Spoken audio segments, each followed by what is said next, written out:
You'll fight 3 sisters individually that have the same health pool. The floor will continually change between the phases of a moon. While standing on the light portion, you'll get a stacking debuff called Lunar Suffusion. This increases the damage taken from arcane abilities. Standing on the dark side will give you the stacking debuff of Umbra Suffusion, which increases shadow damage taken. Switching from one side to the other clears your stacks and you'll start gaining the other debuff. Phase 1, you face Huntress Casparian directly while dealing with mechanics from Captain Ythay Moonstrike and Priestess Luna Spear. The Huntress will hit the main tank with Moonglaive, which will give him the Discorporate debuff. This reduces the healing he takes. The other tank should taunt off. The Discorporate debuff can be removed instantly if the tank switches from one colored area to the other. The Huntress will mark a random player with a Twilight Glaive, which does shadow damage, so it's useful if that individual gets the light debuff.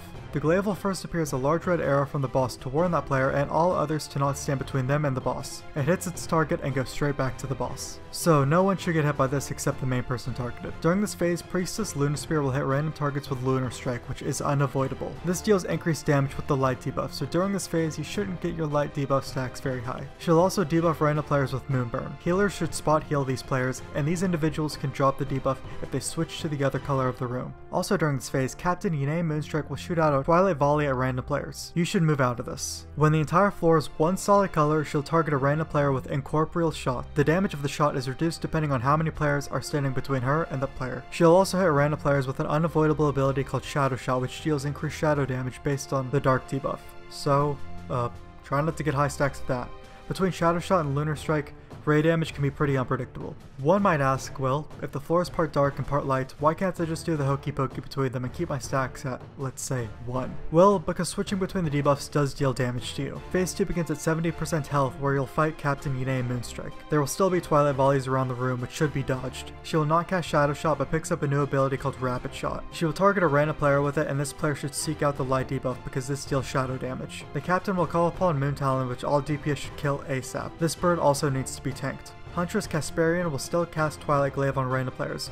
Remember, if this is on you, then try to get the light debuff. She will no longer apply Moonglaive to her current target though. Priestess Luna Spear will still cast Lunar Strike and Moonburn on players. Remember, switch floor colors if you get Moonburn. She will now cast Embrace of the Eclipse in this phase on the Captain, only when the entire floor is one solid color. This is a large damage absorption shield. This also puts smaller healing absorption shields on players. DPS should focus down the Captain's absorption shield because if it goes off, it does its remaining shield and damage to the raid. If the absorption shields are not healed off in time, they deal their remaining healing and damage to players within 8 yards of the player.